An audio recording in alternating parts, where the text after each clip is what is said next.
Olá, meus queridos engenheiros, como vão vocês? Tudo bem? Professor Matheus de volta. Pessoal, nesse vídeo vamos abordar a atividade 1 de Ciências do Ambiente. Pessoal, uma atividade bastante legal com um tema super importante.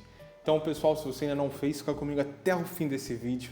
Peço humildemente para se inscrever nesse canal, compartilhar esse vídeo, deixar seu like que me ajuda muito. Estou fazendo mapa com vários alunos. Realizei também essa atividade com alguns grupos de estudo, então se você ainda não fez nem seu mapa ou mesmo essa atividade, manda o WhatsApp que vai ser um prazer te ajudar, tá bom? Vamos lá então? Bom, pessoal, essa atividade é bem interessante e aqui ele traz uma introdução seguida de uma contextualização e ele pede o seguinte, para a gente escrever sobre o Protocolo de Montreal. Então a gente vai abordar, afinal de contas, o que é o Protocolo de Montreal? Em que consiste esse protocolo? O que foi acordado e firmado no momento da execução e criação desse acordo? Bom, pessoal, então a primeira questão diz respeito a isso.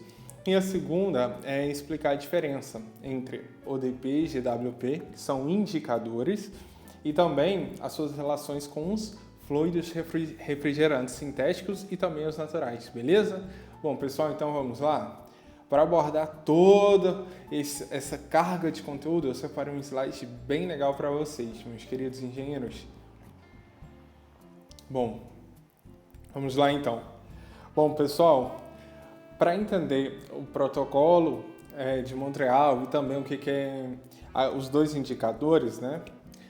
Primeiramente, antes de tudo, é necessário ter clareza de dois conceitos que a gente escuta desde lá atrás: efeito estufa e também camada de ozônio. Então a gente vai iniciar por esses dois, porque são os elementos chaves, são o cerne de todos esses demais fatores, pessoal.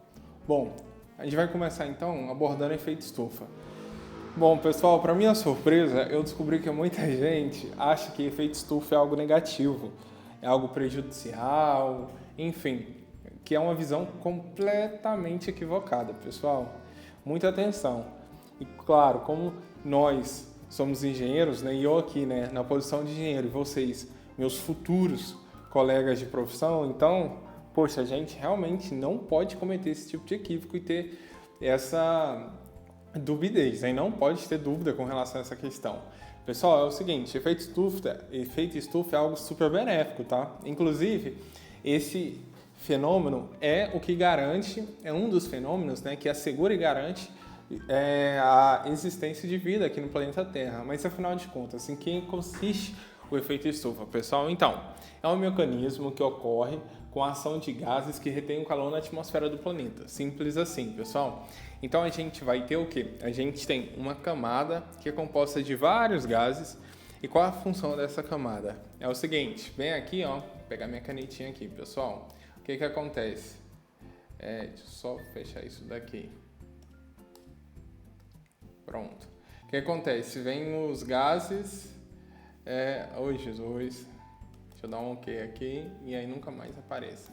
Bom, o que acontece? Vem aqui, ó, os raios emitidos pelo Sol. Então ele vem e ele atinge a superfície terrestre e depois ele é refletido de volta para a atmosfera. Só que toda essa superfície aqui, essa camada constituída dos gases, ela vai atuar de modo a reter, a impedir a escapada desses raios, ou seja, ela vai manter esses raios próximos à superfície terrestre.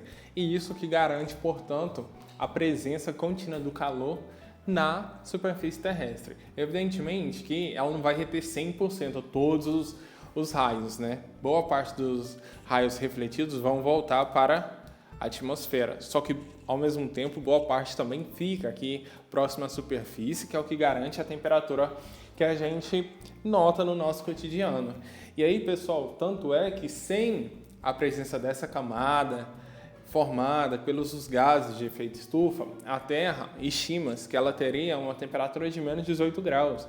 Então, o efeito estufa é fundamental para a existência de vida na Terra. Entendeu a ideia? Então, cuidado, pessoal. O efeito estufa é super benéfico. Consiste em quê? Uma camada constituída de gases, são chamados gases do efeito estufa.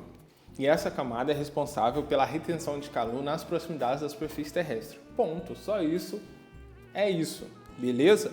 Bom, beleza. Sendo assim, quais são os gases que constituem o efeito estufa? Bom, pessoal, coloquei aqui os principais. Dióxido de carbono, super conhecido por todos, gás metano, gás fluoretados e também o óxido nitroso. Então, pessoal, nesse esquema aqui é bem ilustrativo. E aqui ele traz um passo a passo das etapas, como que funciona esse processo. Então, vem a radiação do Sol, chega e aquece a superfície. Beleza. Esse calor é mantido na superfície porque os gases do efeito estufa funcionam como um cobertor e não permite que esses raios se dissipem, beleza? E claro, né, em uma situação de equilíbrio, né, porque a natureza tudo é equilíbrio, meus caros, a quantidade de gases do efeito estufa presente na atmosfera é absorvida por processos naturais, tais como a fotossíntese, né, que acho que é o principal dos processos naturais que a gente estuda no nosso ensino médio. Tá tranquilo, pessoal? Então, pelo amor de Deus, porque o pessoal confunde muito efeito estufa com aquecimento global. E tanto é que, em virtude dessa confusão contínua, eu até coloquei um outro slide aqui a respeito do aquecimento global. O aquecimento global, sim, isso é maléfico para a gente. Mas, afinal de contas, o que é o aquecimento global? O que acontece, pessoal?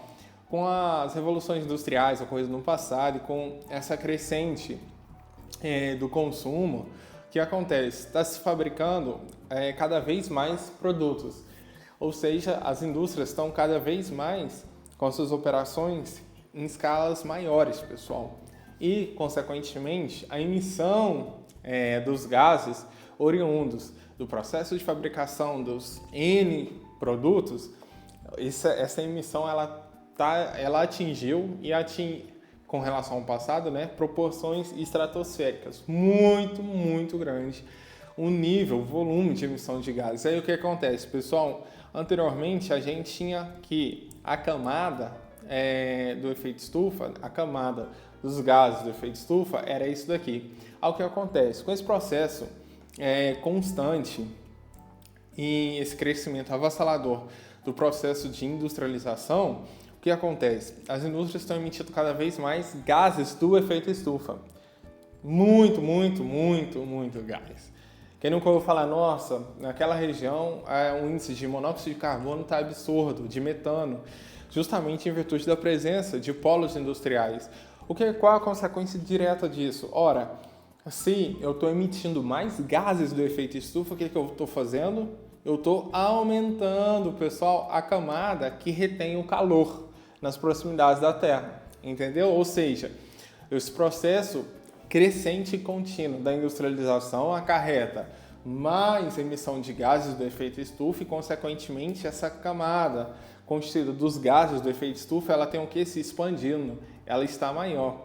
Ora, uma vez ela estando maior, mais espesso, o que acontece? Há uma retenção bem mais expressiva de calor. Qual a consequência direta? A temperatura vai para onde? Lá para o teto. E é por isso que se dá o nome de aquecimento global. Então, vocês entenderam? Então, é justamente em virtude da intensificação da emissão dos gases do efeito estufa. O efeito estufa em si é benéfico, é um processo natural e super bem-vindo e necessário para a nossa existência. O problema é que a emissão desenfreada desses gases tem se intensificado esse efeito e, portanto, a temperatura tem aumentado bastante. É só comparar o que a temperatura média global, ou mesmo local aí de onde você mora, lá nos anos 40, 50, 60, com relação ao que é observado hoje. Então, entendeu a ideia? Efeito estufa, aquecimento global. Beleza? Bom, continuando, pessoal, outro ponto essencial para o entendimento do que está por vir é o que? A camada de ozônio. Pessoal, o que é a camada de ozônio? Que a gente estuda bastante, né? No ensino médio, acredito que provavelmente todos já sabem. Pessoal, é o seguinte, aqui está a nossa terra, onde a gente vive, está aqui a minha casa, a casa de vocês, aqui, um mora aqui, um mora aqui. Eita, ali já nem está no Brasil mais, aqui não, né? Então tem aqui, ó, tá aqui, beleza, nosso planeta Terra. Então a gente tem a atmosfera aqui, a gente tem depois os gases do efeito estufa e depois a gente tem uma camada, essa verdinha, que é o que? A nossa camada de ozônio. E qual a finalidade da camada de ozônio, meus queridos? Funciona da seguinte forma. Os raios que partem do Sol, então, essa radiação, lembra que tem um famoso de raio V, raio ultravioleta. O que acontece, pessoal? Esses raios vêm e a camada de ozônio é justamente responsável por filtrar, impedir a passagem ou quase toda a passagem dos raios ultravioletas. Literalmente é uma barreira protetora que a gente tem, que protege cada um de nós da iminência dos raios ultravioletas. Então essa é a finalidade da camada de ozônio, pessoal. E naturalmente, né, ela é composta pelo gás ozônio, que é o O3, o famoso O3, e a presença dela, né, a distância com relação à superfície terrestre é em torno de 20 a 35 km. Então é só você contar 20, 35 km para cima, olhar para cima, contar 20, 35, pá, encontrou a camada de ozônio. Beleza? Então, pessoal, exatamente, e aqui está falando exatamente o que eu acabei de relatar para vocês, certo? Cerca de 95% dos raios UV, oriundos do Sol, são impedidos de acessar a superfície terrestre justamente em virtude da atuação da camada de ozônio, que desempenha um papel de filtro. Tranquilo, pessoal? Entendeu? Então, o que é a camada de ozônio, efeito estufa, aquecimento global? Entendeu a diferença, né? Foi claro, eu acho. Bom, pessoal, então, enfim, a gente entra no famoso Protocolo de Montreal. O que acontece, pessoal? Lembra que eu falei que a camada de ozônio ela é responsável justamente por perdão, pessoal, por impedir a entrada dos raios UV na superfície terrestre, o que seria danoso e extinguiria, quase, em pouco tempo a vida na face da Terra. Então, ó, ela é simplesmente essencial para a gente aqui, né? E aí, pessoal, o Protocolo de Montreal, ele visa justamente a fixação de metas, objetivos e diretrizes para preservar a camada de ozônio. Por quê, pessoal? Porque justamente em virtude do processo de industrialização, essa crescente do processo industrial e o consequente aumento desenfreado do volume de emissão de gases tem danificado a camada de ozônio. Acho que todo mundo já ouviu falar disso, né? Um buraco na camada de ozônio. A camada de ozônio tem sido degradada em virtude dos gases CFS. Enfim, é isso, pessoal, a ideia, beleza? Por quê? Porque a emissão desses gases, pessoal, grande parte dos gases, dos fluidos refrigerantes, né, na verdade, eles têm um componente que é cloro. E o cloro, quando em contato na camada de ozônio, ele quebra as moléculas, o que degrada profundamente a camada de ozônio, criando como se fosse buracos, entre aspas, na camada de ozônio, aumentando, portanto, a iminência dos raios UV na Terra. Então, o Protocolo de Montreal visa justamente isso, estabelecer diretrizes de modo a preservar e também reverter os processos danosos que foram gerados sobre a camada de ozônio, beleza? Ok, professor Matheus, então o Protocolo de Montreal foi um acordo internacional que teve como objetivo reduzir a emissão de produtos que causam danos à camada de ozônio. Esse protocolo ele foi firmado em 1987, foi algo incrível porque envolveu 197 países, pessoal. Então foi um protocolo, um acordo bem amplo. E aqui eu coloquei os principais objetivos determinados nesse encontro, que era: os países envolvidos deveriam reduzir o uso do CFC em 75% até 2010 e 99,5% até o ano passado. Além disso, a plena recuperação, que é uma meta bastante ousada, da camada de ozônio até 2065. E também eliminar a fabricação e o uso dos CFCs, que é justamente os gases e fluidos refrigerantes que contêm muita presença de cloro. E o cloro, quando contato na camada de ozônio, é desastre. Beleza? Beleza. E os resultados, então? Teve resultado? Qual foi o feedback a partir desse protocolo de Montreal? O que de fato foi alcançado concretamente? Então, desde então, houve uma redução de 1,1 milhão de toneladas para 70 mil toneladas de consumo de CFCs em todo o mundo. Além disso, em 1990 foi instituído o Fundo Multilateral para a Implementação do Protocolo de Montreal, o famoso FML, que a gente estuda tanto lá, né, para a prova do Enem, lembra? Então, foi justamente uma consequência do Protocolo de Montreal. O objetivo desse fundo, pessoal, era justamente que os países envolvidos pudessem apoiar financeiramente as medidas para a redução dos gases em países que não estão ainda no patamar considerado desenvolvido, ou seja, os países estão em desenvolvimento menos favorecidos economicamente. E além disso, pessoal, através do Protocolo de Montreal, estima-se que entre 2050 e 2075 a camada de ozônio sobre a Antártica retorne aos níveis da década de 80. Então, repara bem que a progressão da degradação da camada de ozônio foi muito severa e muito acelerada, porque 80 é o que? 40 anos atrás, mais ou menos. Então, em 40 anos, houve uma degradação absurdamente alta da camada de ozônio. Beleza, pessoal? Bom, e agora, pessoal, a gente vai entrar, então, nos dois indicadores que é abordado na nossa atividadezinha, o ADP e o GWP, indicadores bem conhecidos. Então vamos lá, pessoal. O GWP, a gente vai começar com ele, que é uma sigla em inglês. Significa Global Warming Potential. Global Warming Potential, ou então em português, significa potencial de aquecimento global.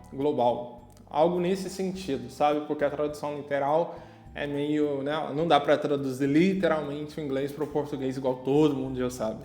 Beleza? Então, esse é o significado de GWP. Então, esse indicador, pessoal, o que ele significa? Então, ele nos mostra quanto uma determinada massa de um gás, qualquer gás, ou um fluido refrigerador, é capaz de reter calor na atmosfera em comparação à mesma massa de gás equivalente de dióxido de carbono, CO2, beleza? Então, é bem tranquilo, tá, pessoal? É um indicador comparativo de retenção de calor entre a massa de um gás e a massa de CO2. Além disso, outro indicador que a gente tem é o ODP. Beleza? O ODP significa Ozone Depletion Potential. Ou então, em português, né, é potencial de destruição da camada de ozônio. Bom, este índice, pessoal, varia de 0 a 1, sendo que 1 é o pior dos cenários e o que a gente procura sempre é estar mais próximo de 0, ou seja, menor é o impacto na camada de ozônio. Tranquilo então, né? O ODP e o GWP. Pessoal, e por último a gente tem então os refrigeradores.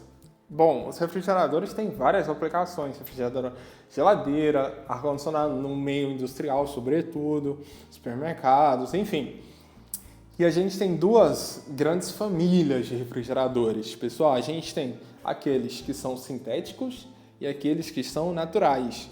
Bom, meus queridos, os sintéticos são fluidos sintéticos que são produzidos em laboratório. A vantagem, sobretudo, é que eles são bem mais baratos e também a aplicação e usabilidade dele é mais simples, pessoal.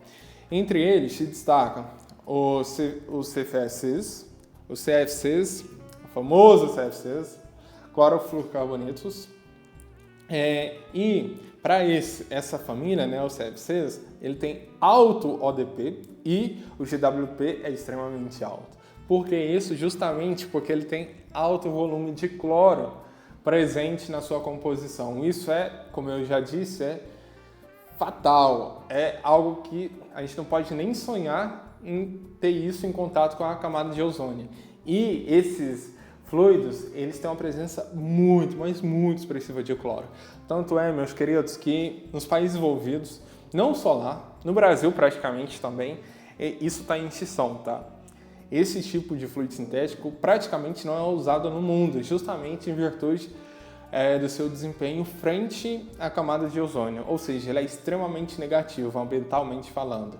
Além disso, a gente tem os HCFCs, que já é melhor. Por quê? Porque o ODP é baixo. Porém, o GWP é médio, então ainda não está legal. além disso, pessoal, a gente tem os HFCs, antes era HCFCs, né? E agora a gente tem um HFCs que a gente encontra bastante.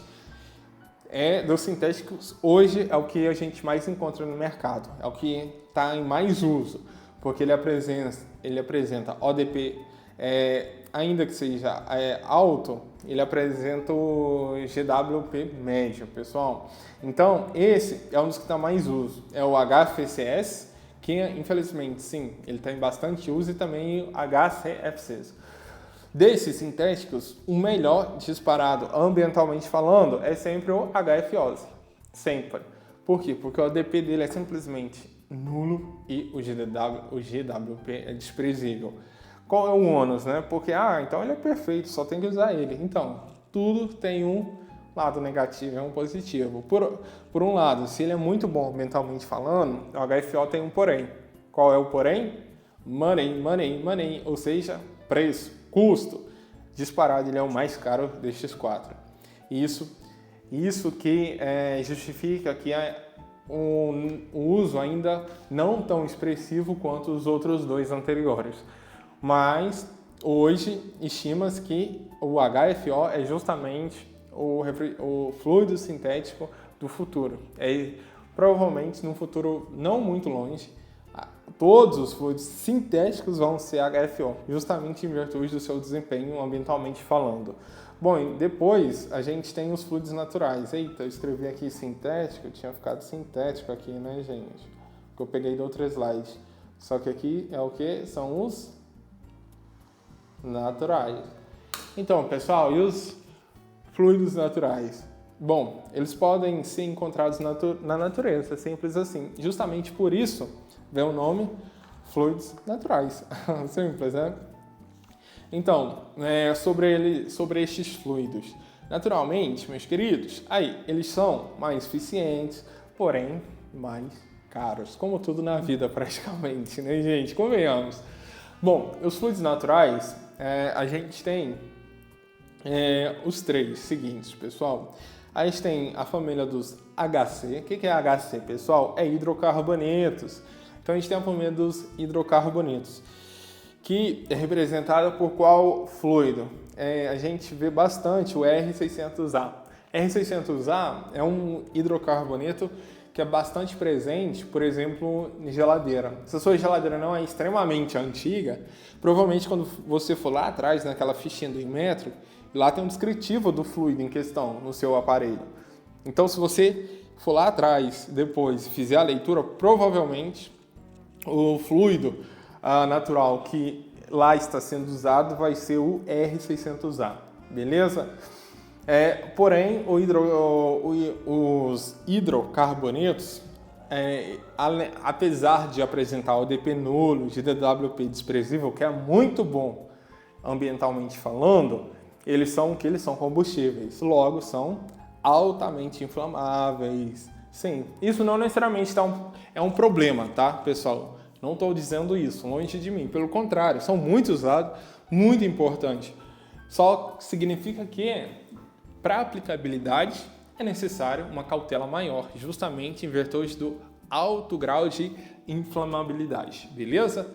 Bom, a segunda família, pessoal, de fluidos naturais é quem? CO2, pessoal. A gente tem o nosso queridinho CO2.